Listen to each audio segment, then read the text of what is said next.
welcome in everyone to the Farzy Show here at the Steven Singer Studios. The Farzy Show presented by Destination Retirement, DestinationRetirement.com. Oh my God, is Joel Embiid even human? I don't think so. Here's what I do know: James Harden wasn't human in the fourth quarter last night. He was godlike in the fourth quarter last night, as was a lot of those bench players. We'll get to the key point in that 76ers Game 4 victory last night in South Philadelphia before the series heads back to South Beach. That's right. Joel Embiid's taking his mask to South Beach to try to win this series for Game 5 coming up tomorrow night at 7:30.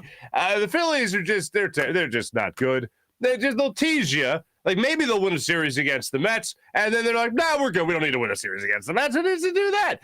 So that'll be fun to talk about and discuss with Joe Girardi's future and all that great stuff. But I want to start with happiness. I want to bask in this for a second, because I have had my doubts. I had my doubts about Joel Embiid and what his health really would be, about what percentage of Joel Embiid were we going to get against Bam Adebayo, playing him and D'ing him up at center in the series. Should he return fresh off the concussion, with the broken face, and already having torn ligaments in his thumb? Well, it turns out the version of the Joel Embiid that we were going to get was the MVP version of Joel Embiid, with the exception of one thing. It's funny how, not funny, haha, but funny as in, that's ironic. A couple of games, or isn't that a coincidence? A couple of games go by without him playing, and all of a sudden he needs to kind of play himself back into game shape, if you will. And I guess for somebody of his caliber, it's to be expected a little bit. It certainly showed in last night's game. And who was there to pick up his man? James Harden. James Harden was there to pick up Joel Embiid. Overall, I got to say, before we really get into the nitty-gritty of this game, I had this feeling throughout the game that the Sixers were just going to win it. But like what we watched Joel Embiid do, coming back with the broken face, what we watched in that game was amazing. And then Game 4, I just had this feeling throughout. Even when Jimmy Butler was going off in the third quarter, for instance, dropping 16 points in the third quarter. When I watched that, I thought to myself, I still feel like this is going to be a win. And the start of the fourth quarter came upon us. The Sixers were winning at that point. Joel Embiid was on the bench. And I said to myself, they find a way to win the next 4 minutes, 5 minutes, however long Joel Embiid's going to be on the bench. They find a way to win that. They're going to win this game, no doubt about it. And even though throughout this game I had confidence that the Sixers, whatever the Heat were going to throw at them, if Tyler Hero got hot again, which he did not, Jimmy Butler was the guy getting hot. But even if the Heat got hot again, the Sixers are going to be able to withstand it. And they did, much thanks to the way they played the first 4 minutes of that fourth quarter. That was something spectacular. We're going to get into James Harden, how much of a shutdown offensive player he was, and closeout offensive player he was in the fourth quarter of this game, because that was nothing but miraculous. We'll get into that. But to focus in on what I thought was the biggest moment of the game was when Joel Embiid was actually on the bench to start that fourth quarter. And I'm thinking to myself at the start of that game, when they tipped off and Joel Embiid was on the bench, which I was expecting them to be, I said, all right, win the next couple of minutes here and you win the game. And not only did they win that, they went on a 12-2 run at the start of the fourth quarter. Start of the fourth quarter, they're up 89-85. You get a Tobias Harris three, you go up 92-85. James Harden hits a couple of free throws for you, hits a step back. Tyrese Maxey hits a couple of free throws. George Niang a couple of free throws. Next thing you know, before you blink, you're up 101-87, and you're feeling good about yourself. 7-11 of the fourth quarter, Joel Embiid checks back into the game. And whenever the Heat would threaten, whenever you would have a big shot from Jimmy Butler, whenever Bam Adebayo would crash the boards and a putback, or Victor Oladipo would step up with a play, whenever that would happen, James Harden marched down the other end and make great things happen for the 76ers. The step-back three was working great for him. I thought on a couple of occasions he forced it, and that's what I've always been saying throughout this entire series. He can't force it. He's got to let the game come to him. It didn't matter last night, because last night was the rare occasion where just everything was working for James Harden. Anything he threw up, it went in. And that was the best version of James Harden that we have seen so far in a 76ers uniform. It was an incredible performance. And if you go through it play by play in that fourth quarter, going back to my notes here, and you go back to see what you saw from James Harden there. You had that fourth quarter start out. Games 1 and 2, by the way, James Harden had 4 points in the fourth quarter. He had 16 points in the fourth quarter last night. The step back 3 to go up 12. He had another step back 3 to push the lead back to 10. He had a great drive on Bam Adebayo when he had the mismatch at the top of the key. That made it 106-99. He had a great step back to really ice the game to make it 114-103. That one was on Victor Oladipo to hit that 3. It was a wild game. And then I saw this on SportsCenter last night. Harden hadn't scored 25 points or more in a playoff game in his last 13 playoff games. That was the second longest streak of his career. So last night, if there was going to be a night for James Harden to absolutely go off in the fourth quarter, this was the game to do it. I was amazed by the way he played this game. And I thought for the most part of this game, he took what the defense gave him. Now, if you consult the stat line for James Harden, he had 6 turnovers in this game. So, yes, there were instances where there might have been an errant pass or 2. But for every errant pass, there seemed to be 2 plays where he was able to find a streaking Tobias Harris under the basket, or even a streaking Matisse Thybulle was one play that he was able to make under the basket as well. That, to me, is the vintage James Harden that the Sixers need. The guy that had 6 turnovers, the last night was an example where you'll take that. You'll take the bad with the very much good in a game like what you had last night. That's the version of James Harden that you can live with. That's jacking up threes as long as he's hitting them. That's the version of James Harden you can deal with when he's creating turnovers, as long as he's creating those scoring opportunities, not just for himself, but for his teammates. For instance, if he is driving to the lane and he's got a kick-out opportunity to George Niang waiting on the wing, by all means, take advantage of it. Or if he's got Joel Embiid streaking into the hoop, little bounce pass to him because he's creating that space, by all means, take it. I will take a turnover here and there if it means you're creating those plays like he was last night. Were there instances where he still forced a little bit? Yes, absolutely. If you ask him, we'll let you hear from him in our Rothman Orthopedics post-game report. He says the difference between this game and other games was just hitting a shot. Well, 2 for 5 in this game. When it comes to 8 of 18 from the field, 6 of 10 from beyond the arc. Yeah, I'd say that's a pretty nice game for himself when it comes to creating things for himself in this game. But that was the most relaxed, most comfortable, most wide open I have seen James Harden since the game I've alluded to many times over in Game 6 against the Toronto Raptors. That was the best I have seen him play since that matchup against the Raptors. It was a very controlled game. The court vision was off the charts as far as I'm concerned. And what he was able to take advantage of with mismatches, like I referenced earlier at the top of the key with Bam Adebayo taking him on, those are the types of things that you can exploit. Tyler Hero, there was an example where the Sixers were swinging the ball around, shot clock was winding down. They swing it back to James Harden at the top of the key with about 3 seconds left on the shot clock. He gets Tyler Hero off balance, slashes to the lane, gets the 2 points. That's what I'm talking about by taking what the defense is giving him. There are so many instances where we reference James Harden's blow-by ability. It's just not there anymore like it used to, where he's got a one-on-one defender, whether that be Hero, whether that be even Adebayo at the top of the key, or whether that be Victor Oladipo. Those instances of James Harden being able to dribble between his legs a couple of times, face the defender one-on-one, nose-to-nose, those instances of him being able to beat that guy off the dribble aren't there like they used to be. But if he can get that defender a little bit off balance, that's when he can take advantage of it.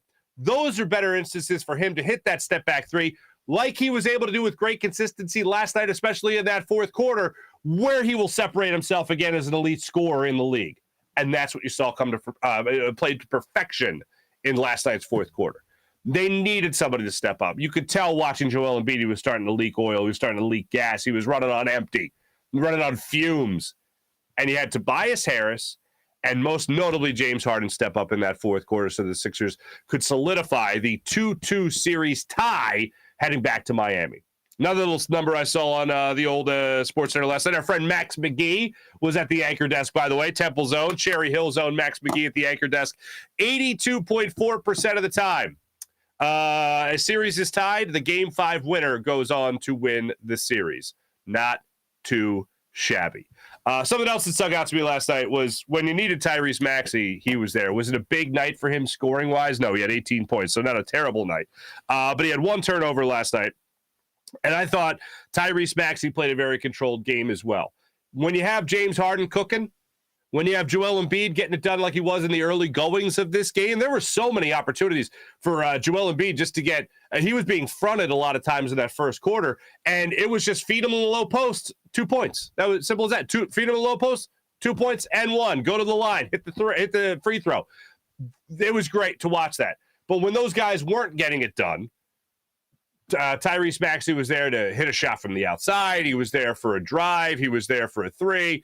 He was there to make a defensive play. He was there to make hustle plays. Tyrese Maxey, I thought, played a great game for you last night as well. And another thing to look at is George Niang off the bench, 2 for 5.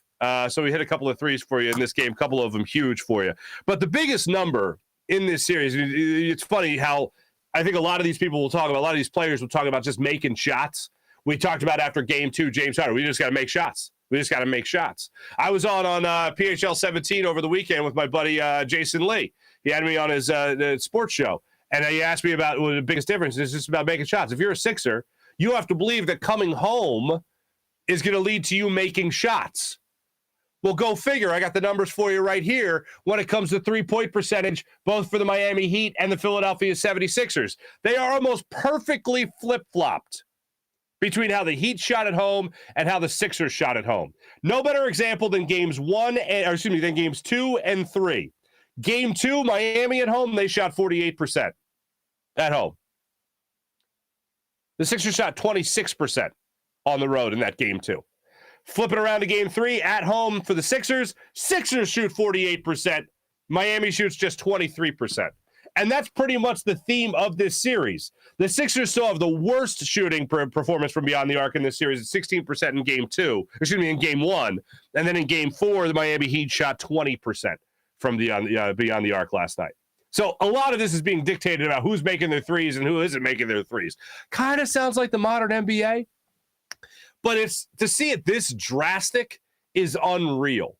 So now it's going to be a matter of whether or not George Niang, who was 1 for 10 in Miami in games 1 and 2, and Danny Green, who was 2 for 14 in games 1 and 2, can keep it going and help out, like George Niang can help out the bench. Danny Green can help out your starting 5 by staying as hot as they have been from beyond the arc while they have been at home.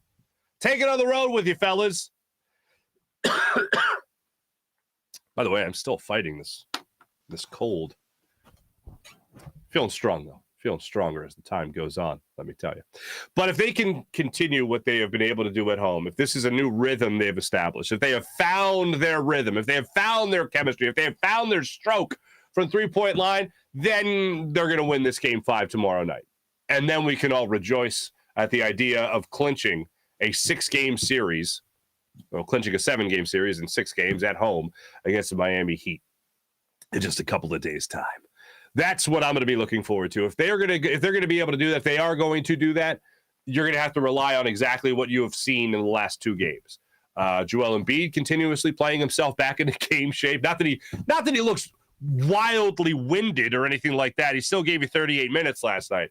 But a guy playing with an orbital fracture, torn ligaments in his thumb, I think. Oh yeah, and the just off concussion protocol. Yeah, I think he's going to take some time to get his legs back under him to be 100%. And he's far from that, as we know. I probably, for as long as the Sixers are playing this year, he's not going to be 100% because an orbital bone fracture doesn't just heal overnight, as we all know. Not that I'm a doctor, but I'm going to go out on a limb and say that.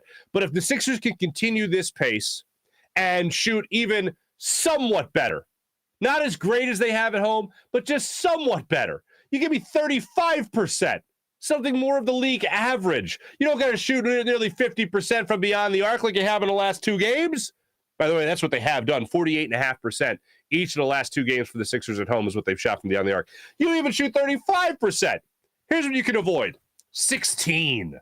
Stay away from that number. 16% from beyond the arc. You do that, you're not gonna win game 5. You do something a little bit more average, yeah, you got yourself a shot. Because I feel like Joel Embiid's only going to get better. I feel like James Harden's confidence now is at an all-time high as far as the 76ers career has gone.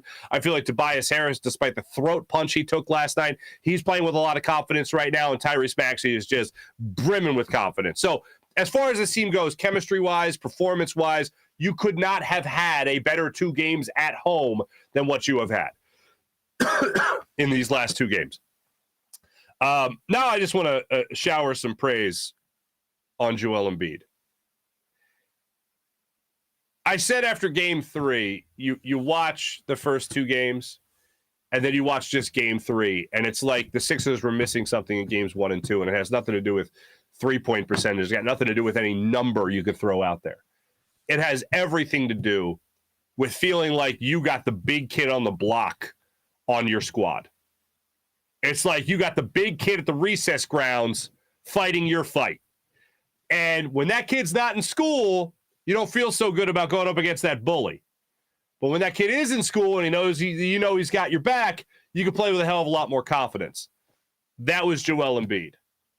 Joel Embiid's the big kid on the recess grounds nobody wants to mess with if he's in your crew. And in game 3, the Heat, to me, looked scared that Joel Embiid was going to punch him in the mouth. And that's what he did with his play in game 3. And just his presence in the game made James Harden's game elevate, certainly made Tyrese Maxey's game elevate, and it made me think back to what we had talked about over the last couple of months of this season. Just as bad as things would get from time to time, with James Harden struggling, with James Harden not being here yet, still dealing with the Ben Simmons drama and all that, even through all of that, it was just those moments of, dear Lord, thank you so much for Joel Embiid. And game 3 was the perfect example of that.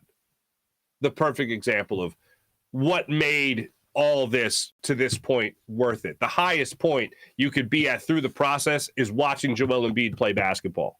Overall, for the team, does it still have to amount into an Eastern Conference final? Does it still have to amount into an NBA final, a championship, a parade? Yes, absolutely. But until then, watching Joel Embiid come back into the series, watching this man's career, watching him get better, looking at little things he does each and every year to improve his game, to try to solidify himself as an MVP. It's been a joy to watch. If Joel Embiid, I had this epiphany over the weekend as well. After game 3, I was trying to think of like what exactly this means. Is there anything comparable? And I'm thinking to myself, the anniversary of Aaron Rowan running into the wall in Citizens Bank Park and breaking his face and doing the press conference all black and blue and bandaged up and all that. I'm thinking to myself, Aaron Rowan's a legend for that. He was a good ball player, certainly not a great ball player, certainly not a level of Joel Embiid in the NBA type of baseball player, not even close. But if Joel Embiid was just a hustle guy, what he is doing, just a hard worker, a lunch pail to work guy, a blue collar fella, if he was just that guy, a hustle player, he would be immortalized just for playing. If he was an off the bench guy playing with a broken face, he'd be immortalized just for that. Now take that type of mindset, take that type of mentality, and make him an MVP caliber player. This guy is immortal in the city of Philadelphia. He is up there with the Brian Dawkins of the worlds. He is up there with our Chase Utleys. He's up there with our Jason Kelce's. He is up there on that, God forbid I say this, Mount Rushmore, if you will, of tough athletes to come through this city. If he was just a hardworking guy, that would be enough to immortalize him. Maybe not put him up there on the Mount Rushmore by any means, but it certainly would be enough where we would praise this guy forever just for playing with a broken face. Off concussion protocol, torn ligaments in his thumb. It's miraculous what we're watching. And I won't get over it for any time soon. I will tell my grandkids about the series Joel Embiid played with a broken face, regardless of the outcome. Maybe if he didn't have a broken face, they would have beat the Heat. With a broken face, they beat the Heat. Either way, it's a great story. He had a broken face? Poppy? I don't know what they're going to call me. Christ, my own kids are only not even 3 and 3 months. But, like, you know what I'm saying. It's going to go on forever.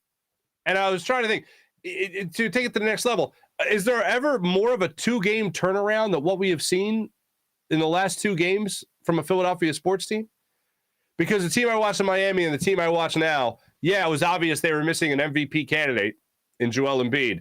but of the about face, the shooting from three-point land, James Harden's overall play, Tyrese Maxey exploding, it's really hard to think of a bigger and better turnaround over a 2-game stretch than what we have seen from the Philadelphia 76ers in games 2 and 3, in games 1 and 2, and then games 3 and 4.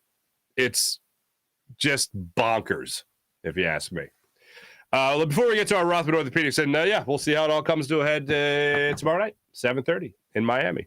The Mask heads to South Beach.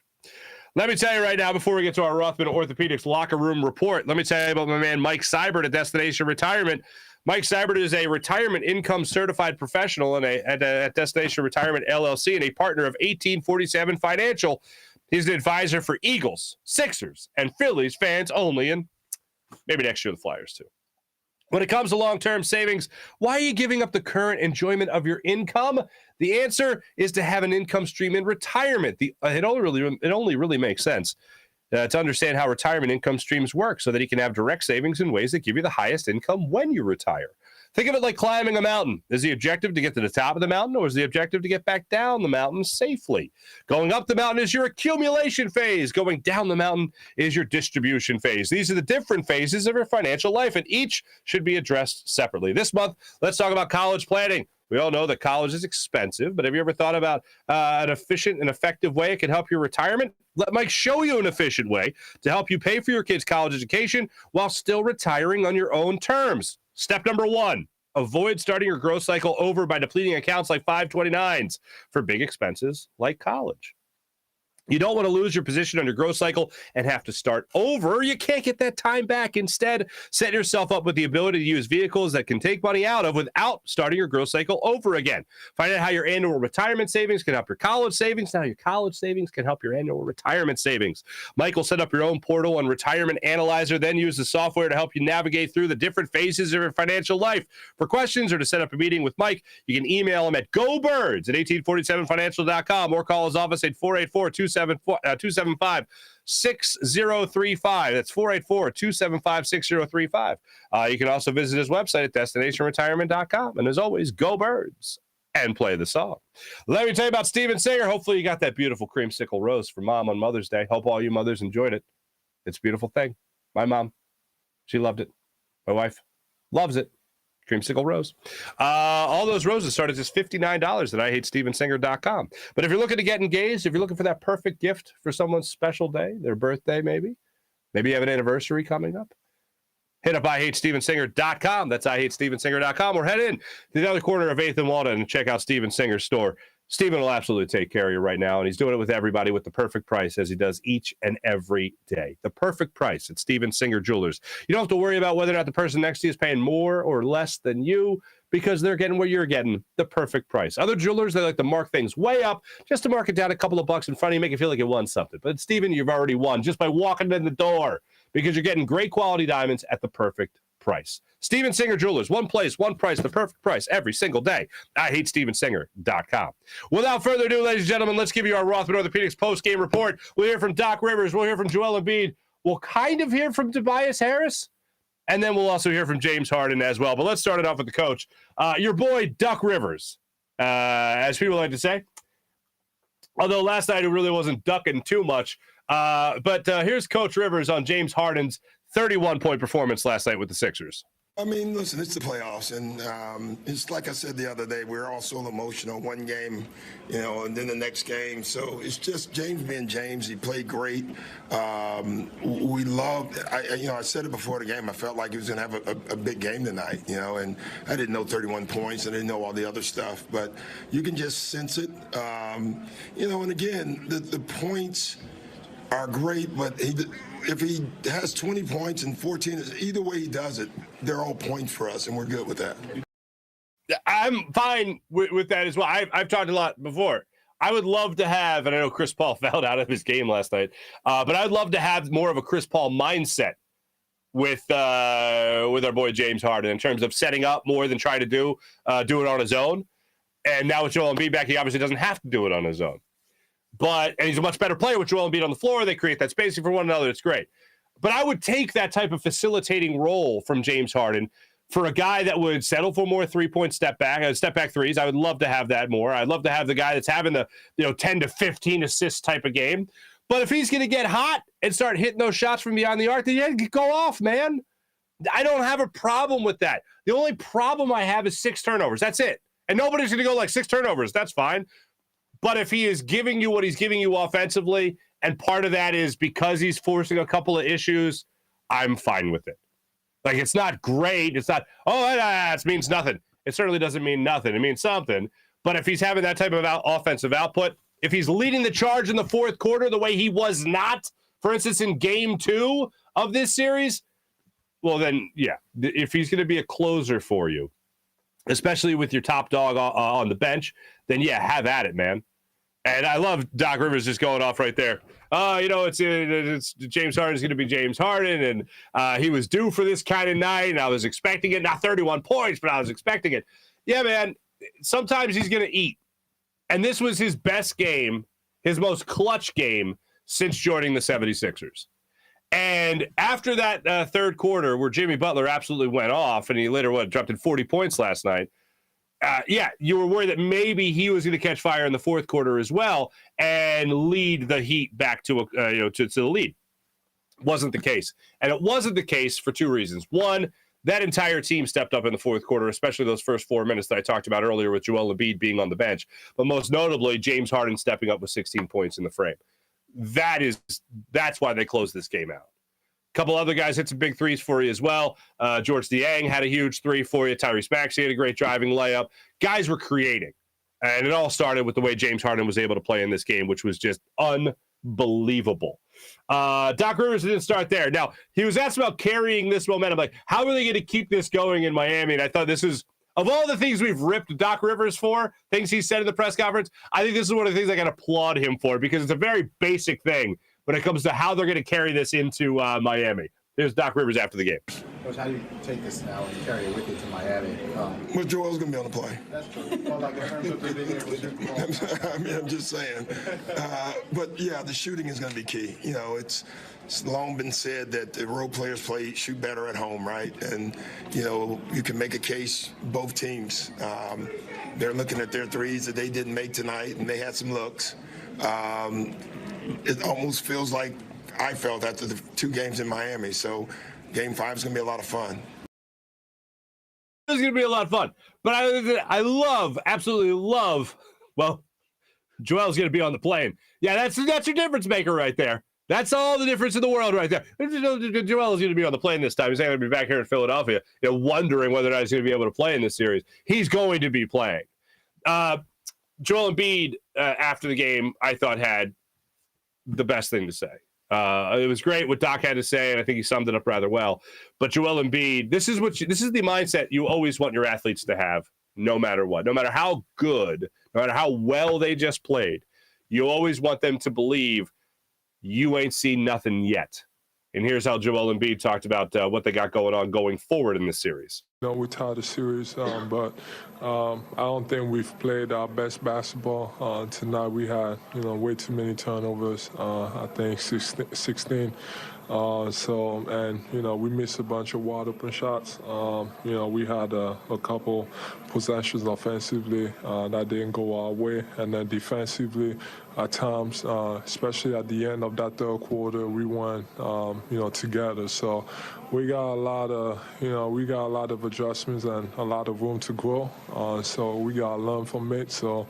But we are far from, playing our best basketball. So that's the encouraging thing. Baby, you ain't seen nothing yet. Baby. Sorry. Anyway, is that clip done? Oh. So anyway, that's what you want your guys to always believe. You ain't seen nothing yet. The best game's in front of us. I hope so. Because if there's a better version of James Harden than that, I'll take it. Okay, yes, the guy without the 6 turnovers, fine. But I've mentioned that too many times for a guy that had 31 points and carried this team in the fourth quarter, and that's not my intent, but that's the way it is. And Joel Embiid still being able to have himself. By the way, like Joel Embiid in this game as well, 24 points, 11 rebounds, 2 double-doubles with a broken face. Like everything needs to be Joel Embiid, this, that, and the other. ellipses, with a broken face. Can't make enough of that point. Cannot make enough of that point. And he was 9 of 13 from the free throw line as well, by the way. You always want these guys to know that there's something better ahead of them. Feel as if there's something better ahead of them.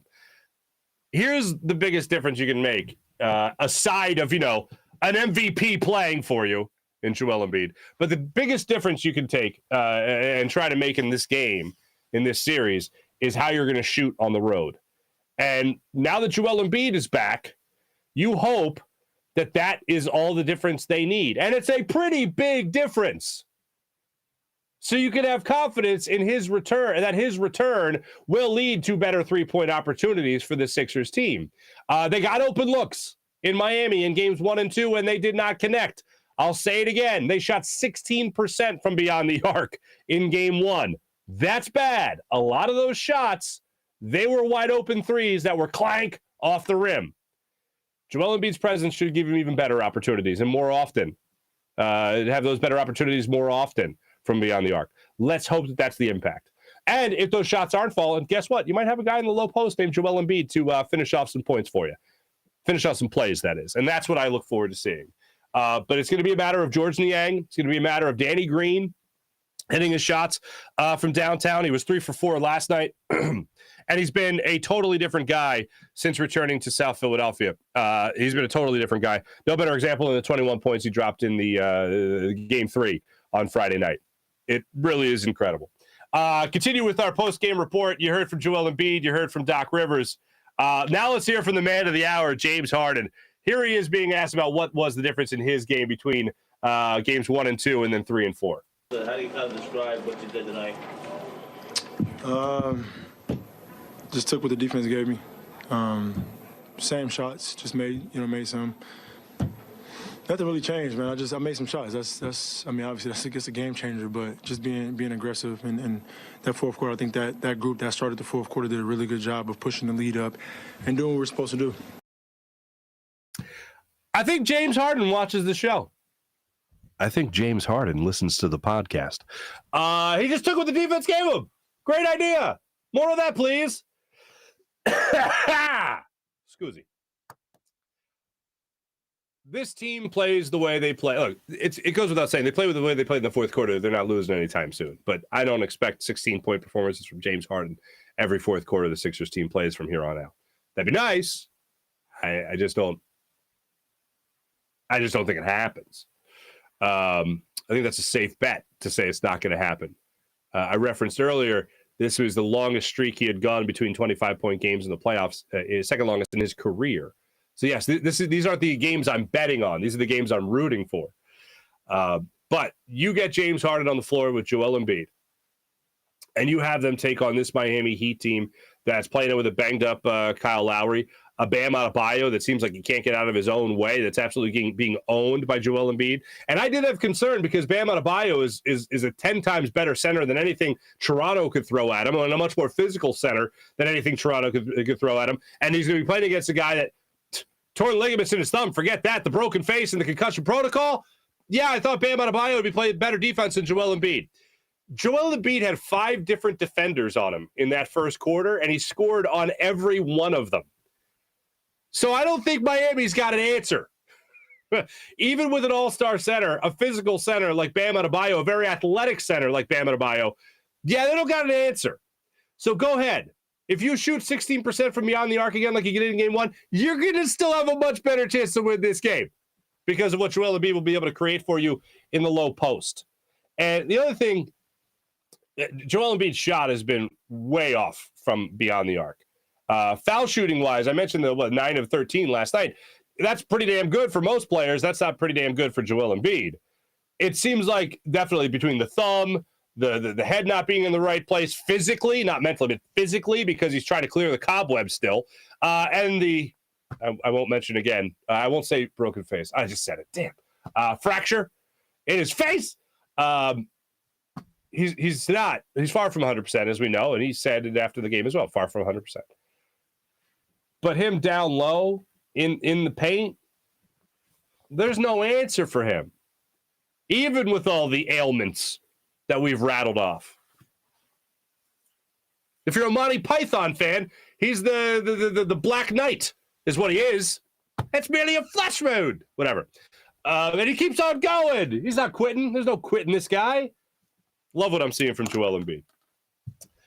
So there he is on that last night. And then, or that was the James Harden on what they're going to continue doing. Let's hope. And then finally, I wanted to get this to you. Tobias Harris was punched in the throat last night, ladies and gentlemen. And after the game, if you didn't hear him, Bam Adebayo got him. I think it was an elbow to the throat. He went down like a sack of potatoes and was clenching his throat. And I was thinking to myself, so hold on a second. Joel Embiid's trying to block a shot by Jimmy Butler.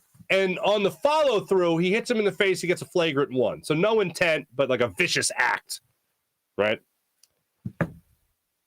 Bam Adebayo is trying to go up for a shot, for a rebound. And while he's putting his arm back, elbows Tobias Harris in the throat. And there's no flagrant, no nothing. I said, just play on. Carry on. For me, what they have done to the word flagrant in basketball is just egregious. I'll never get over it. For anyone that grew up playing basketball, when you heard flagrant foul, like you thought somebody's like, I don't know, you thought somebody was going to die. Like you thought there was like an attempted assault on the court and like people were crying and people are bleeding. Like that's what you thought. Now it's like, well, it was part of the play, but it's a flagrant. Like, you can't just change that word. It means, anyway, whatever. Can't just change definitions on us.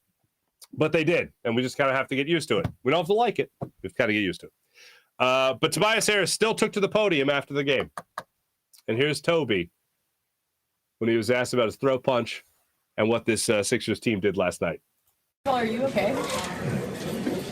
Yeah, I'm all right. Can you tell us about the collective effort and toughness it took from all of you, including your last few minutes tonight? Yeah, I think, when we got going, when we got going early in the fourth quarter, we were able to get a bunch of stops and get out. That just led to the energy of the group. We were really able to put them in the bonus early, so that helped us out as well. That fourth quarter, start of the fourth quarter really did it. But listen to that man's voice. Listen to this one more time. Play a little bit of it. Are you okay? Yeah, I'm all right. I love any press conference that just starts off, are you okay? Does Tobias Harris there, hit me up in the chat. Does Tobias Harris, or on social media, does Tobias Harris sound more like an R&B singer? Like almost like a Barry White type of voice right there? Or is it more of a...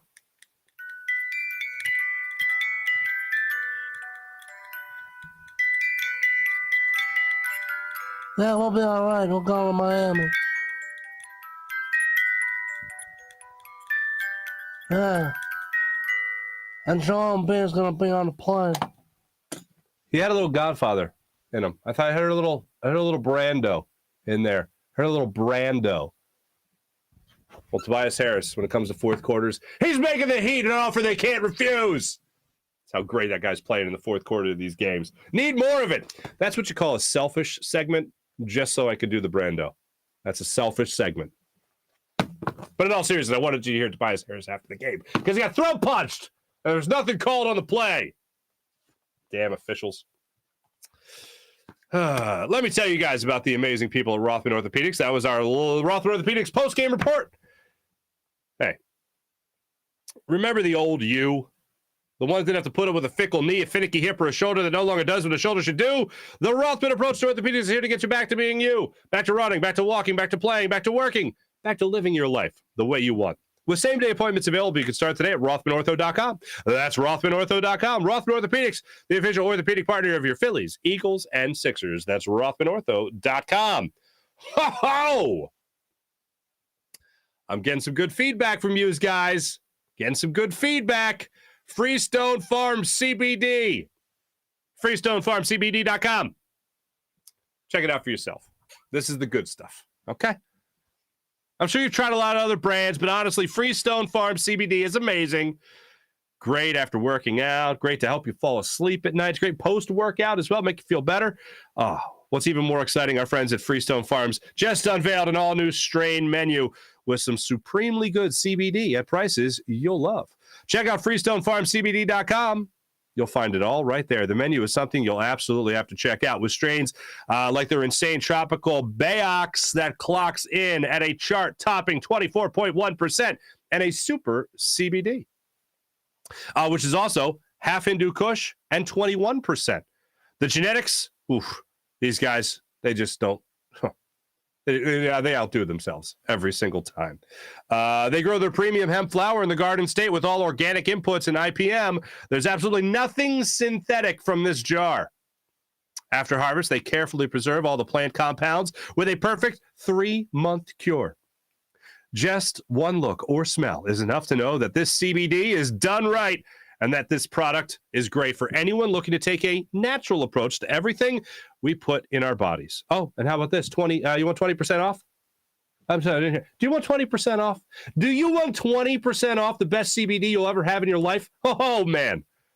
How about this? Use promo code Farzy. That's right. Promo code Farzy for 20% off at checkout. That's promo code Farzy at FreestoneFarmCBD.com. That's FreestoneFarmCBD.com for 20% off. How about our friends at PHL Sports Nation, Philadelphia Sports Nation, enhancing your Philadelphia sports fan experience across all social media and blogs. That's PHLSportsNation.com.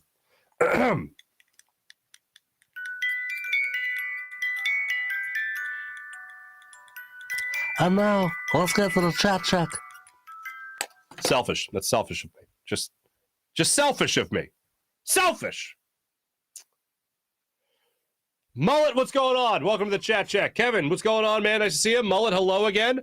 John Cheeseborough, hello, sir. Nice to see you again, my friend. Mally, what's going on? Fuji, how are you? Oh, all these people just very excited. Mally, I believe you started off the last couple of post-victory shows with Smoke 'em if you got 'em. The floor is yours. Fuji, hello again. Jan, are we permitted to skip Phillies talk and just focus on happy talk? Oh, we talking happy. They feared the Embiid, says John Cheeseborough. That's certainly what it seems like.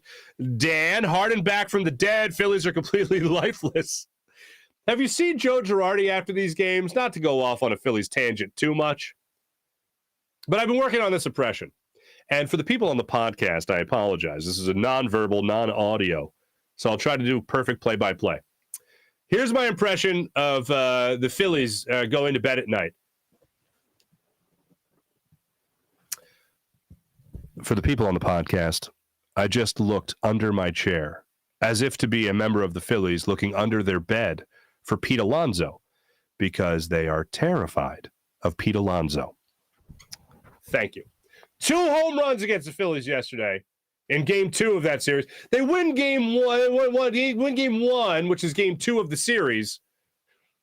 Then they lose game 3 of the series, which was game 2 of the doubleheader yesterday because there was a lot of rain over the weekend. And in game 2 of the doubleheader, Pete Alonso went yard twice. The second one, I think they measured it at like 5,000 feet. I don't know. It was really far. It was like under Harry the K's in deep left center field. And the ball was just tattooed. It was ridiculous is what it was. So for me, it was pretty crazy. And I think for a lot of people, it was pretty damn crazy as well. But Pete Alonso went off on the Phillies over the weekend, as he has been doing so far this season, and blah, blah, blah, blah, blah, blah. And Joe Girardi just looks like you were talking about lifeless. Joe Girardi now looks like a guy who's waiting to get fired. Like, I hate reading into body language because I know you can always misinterpret things, but like, the body language is awful. It's like, what are we going to do at this point? Like, that's what it feels like. Like, yes, this lineup should be able to mash, and that it hasn't felt like that. Even in the game they won, Bryce Harper was mashing, which is great. Says, hi, Mom. Love you, Mom, on Mother's Day, which was beautiful. But this team is just, the consistency isn't there yet. I'm not going to lose my mind. I'm just saying right now, Joe Girardi looks like a guy who was just waiting to get fired. And it looks like the Mets are being like, hey, don't fire this guy. We like him running things. Whatever it is he's doing, it's working for us. Good times. Thank God for the Sixers. They fear the beer. John, you're right. Dan, Harden back from the dead. That's great. Judge, you can tell they were just so damn arrogant and smug when they were up 2-0. But it was a fraudulent 2-0 because it was without Embiid. John, I got a feeling from the Heat that they definitely were coming into South Philly. Not cocky like they were overconfident, but if Embiid plays, we still got this. Sure, what's a team going to believe? Like, no, we're going to get blown out if Embiid plays. No, they're not going to have that type of mindset. But I just got the feeling, similar to what you were thinking, that the Heat were a little too comfortable. Let's put it that way. A little too comfortable, even with Embiid coming back. Oh, they still got this. Harden, where is my Harden was washed crew? Real time, I was thinking of you last night because I had arguments with people about James Harden and what he is now versus what he could be and what he was, all that stuff. This was the first game you saw him take over. This isn't James Harden consistently. What you saw in the fourth quarter last night is the exception to the rule. I'm happy last night happened. If last night didn't happen, the Sixers are down 3-1. I'm convinced of that. I don't think Joel Embiid was going to take anything over in that fourth quarter. Joel Embiid was in that fourth quarter to be an offensive presence and a defensive weapon. That's what he gave you in the fourth quarter last night. James Harden and Tobias Harris were the only Sixers to hit field goals. Everybody else was about the free throw. That's what you got in the fourth quarter. Toby and James Harden, the only guys that hit field goals, shooting from the floor, only guys to make baskets. Everybody else was from the foul line. You weren't going to win that game unless James Harden did what he did. I don't think Tobias Harris was going to do it as good as he's been playing. I don't think Tyrese Maxey was going to do it as well as he's been playing. James Harden was the only one who's going to be able to step up and do it. He did it. He won you that game. He clinched that game with how he played in the fourth quarter. That's great. I know he's capable of that, but he's only capable of that few and far between. As I pointed out earlier, it had been 13 games in the playoffs, 13 playoff games since he had scored 25-plus points. Hey, there was no better time to do that than last night. That's clutch. That's what you want from James Harden. But it's the exception. It's not the rule. I'm glad he was there to do it. They wouldn't have won the game last night without him in the fourth quarter. And now this is the overall point. I still don't want to pay $270 million for that. Now, Dan, you point out the numbers. I'll pay $270 million for 20 and 10. I'll do that for 20 points, 10 assists. I will do that because it's not just about the bottom line stat. It's about how it looks within the flow of a game. If that is him hitting 2 clutch threes in the fourth quarter, hell yeah, I'll take it.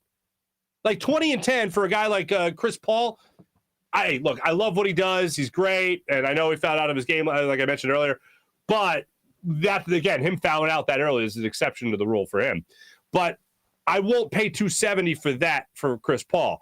I'll pay $270 for that for James Harden if he is hitting those clutch shots for you, if he is still facilitating, if he's also rebounding. Yes, I'll do all that. If he's also going to the line and getting fouled, I'll pay for that. But again, I'm not seeing that on the regular. And also, I don't think he's going to get $270. I think he's going to look at the $47 million he's going to get next year by opting in. I think he's going to look at that as his last huge payday for 1 year. And then I think he's going to sign an under-market deal to stay with the Sixers and try to win a championship here. That's what I think is going to end up happening. I don't think the Sixers are going to pay him $270. I don't think he's signing that huge Kajunga mega deal after this season. Real time, I disagree, Dan. What?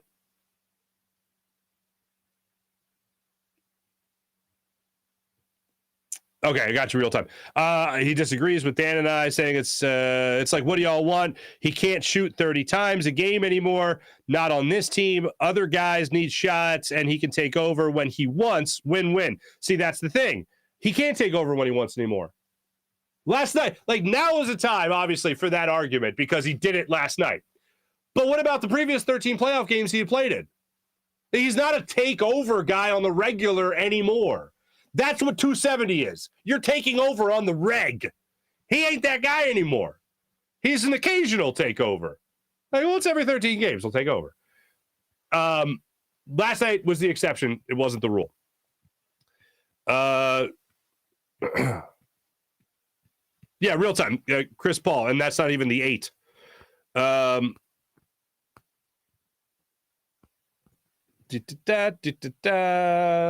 Jim G, what's going on? Mally, Joel's presence alone took the heat off the game. That's like the point I was talking about earlier with Joel Embiid just kind of being the badass in the schoolyard. Where's Joel? He's homesick? Well, I can't fight that kid. Joel's my backup. The minute Joel Embiid's back, baby. Totally different ballgame. Mally, are you enjoying the Freestone Farm CBD already? Mark, for a second, I thought you were shirtless. That color shirt blends. I had a concern when I bought this shirt. I was like, does it blend with my skin tone? It's not a flesh-colored shirt. It's a tan shirt. I hope it's coming off in the chat. I hope it's coming off on camera. For the people on the podcast, I'm wearing a tan shirt. Siakam, public enemy number 1. What? John Cheesebro, I still want to find Siakam, grab him by his ankles, and swing him into a wall because this would be a different series if he was there. If Joel Embiid was there for games 1 and 2. Totally agree. What color is that shirt? Tan, beige, taupe, creamsicle? Dan, you're hilarious. It's not creamsicle. Taupe is probably a bit more accurate. It's weird. Whenever I think of taupe now, I always think of Ocean's 11 with the George Clooney fellow and that Brad Pitt guy, because there's a comment about why they paint hallways that color, and now this shirt is painted like a hallway in a casino is what I think of. They say taupe is soothing. Dan and Mark says he is sick. No, yes, I am sick.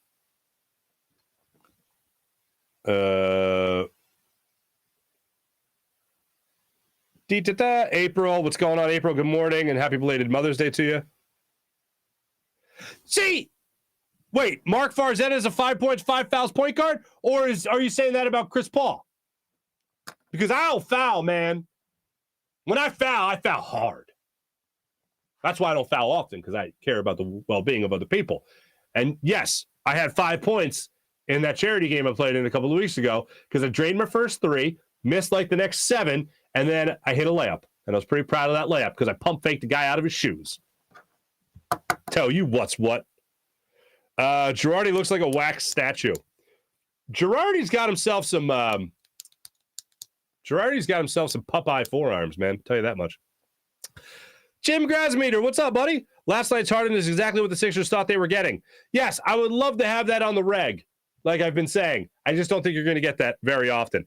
I'm going to go and root for it, but I'm not going to bet on it. Sean, Mark, one woman at work is interested, looking over my shoulder at you on the small screen. Why, hello.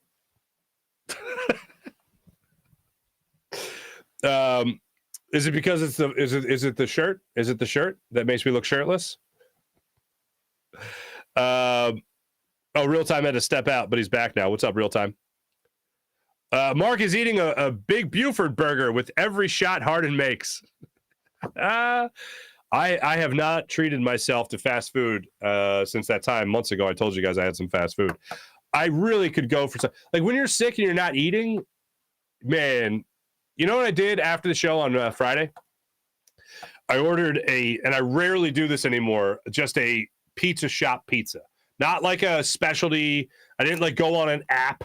I called a place and I ordered a pepperoni pizza with hot peppers on it because I needed something. I needed some hot peppers, man. Oh, and I just knew that when I was going to have my crave, because like when you're sick, you go through these long periods of like, I don't feel like eating.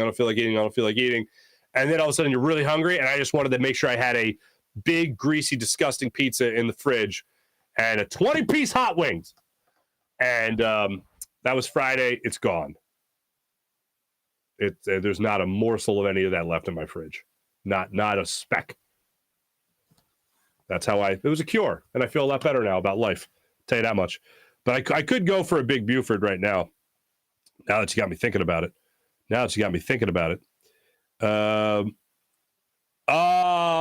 April. Oh, my wife's great. She feels great. And yes, we've all been testing. We've all been testing for COVID. We're good as far as that goes. The kids are good. My wife's good. As frequent, but April Redford, this is a poll that not a lot of people know. But April, this is great. When you're sick, you need pastina.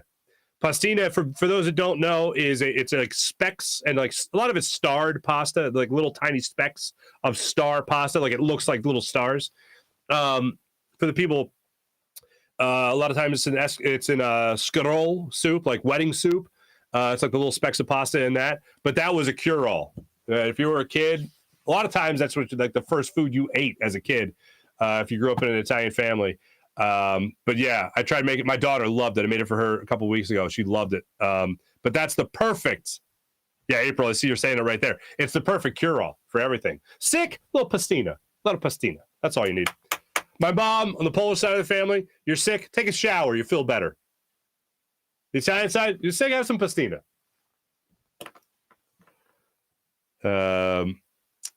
Kevin Guest, what's up, Kevin? Good morning. As frequent as Harden can do that, he did that last night. Ben Simmons would never do that in the fourth quarter. Very different type of performance. You're exactly right. And I have had that thought a couple of different times about, like, what if Ben was still here, obviously, and Harden wasn't? And, I mean, what other conclusion can you draw other than he would choke? I mean, I know everyone talks about the pass the thigh bowl, and I've certainly talked about that to death.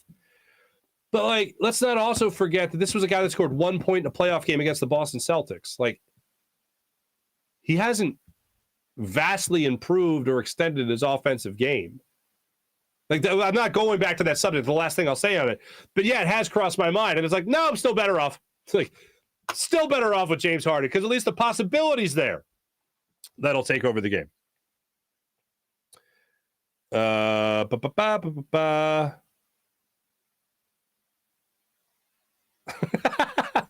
Grassmeter, how did they get that pastina so small? Oh, ginger ale. Jim, you're right. Ginger ale is always a good one. Kevin Guest, Scarol and pastina is the Italian penicillin. Very true. Sean, what's going on? No hello back from the lady? Why hello? It was the Brando impression, really. It was the looking topless in the Brando impression is probably what it was. But thanks to everybody in the chat. You guys are awesome. Ginger ale is also magical. Plus, it's a great mixer. Here's the thing. I don't think I've ever had a mixed drink I liked. Not a mixed drink. Like, I drink Jack Daniels. One time I was on a flight, and the nice lady misunderstood and thought I said Jack and Ginge, and I couldn't drink it. It was just, oh. I was like, I'm sorry, is this ginger ale in it? No, thank you. No, thank you. Anyway, thanks everybody in the chat. You guys are awesome, as per usual. Hey, did you see, let's move on to our morning rush brought to you by Sky Motorcars, SkyMotorcars.com. Hey, did you happen to notice at the end of the third quarter, 19 seconds left, Kyle Lowry's bringing the ball up and there was a guy asleep in the stands? Did you guys see that? Apparently the guy's a car dealership owner or salesman. I don't know. I didn't recognize the commercial, but I just thought on Mother's Day it was the biggest dad flex ever. Because there's no better dad line than, I'm not asleep, I was just resting my eyes. And to be resting your eyes courtside of a playoff game late in the third quarter. Thought that was pretty hilarious. So I just wanted to get that comment in. As I've been mentioning throughout the show, Sixers Heat Game 5 tomorrow night, 7:30 tip-off. This game will also be on TNT in Miami with the James Harden, Joel Embiid, Tyrese Maxey, Tobias Harris led 76ers. Here's the not shooting 16% from beyond the arc in that game. That'd be nice. So the Sixers got that going on for themselves.